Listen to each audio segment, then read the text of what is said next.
એકતાના iron main Sardar Patel સાહેબ.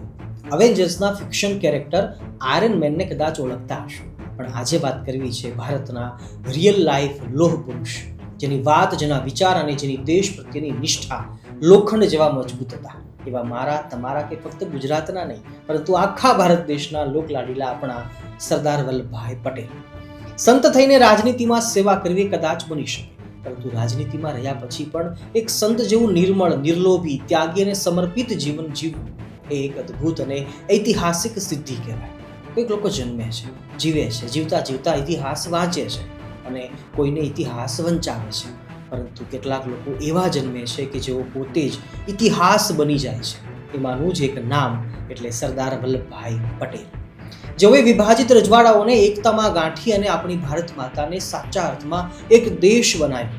લોખંડી ઈચ્છાશક્તિ, અડગ નિર્ધાર અને અવિરત રાષ્ટ્રભક્તિ, આ ત્રણ શબ્દો સરદારના જીવનનું પ્રતિબિંબ છે.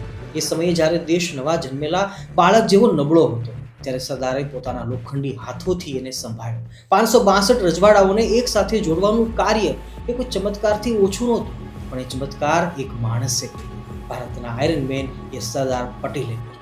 એમની આંખોમાં વિઝન હતું, દિલમાં દેશ માટે કંઈક કરી છૂટવાની ભાવના હતી, આગ હતી, અને એના અવાજમાં એવો આત્મવિશ્વાસ હતો કે આખું ભારત ફક્ત એક અવાજે ઊભું થઈ ગયું.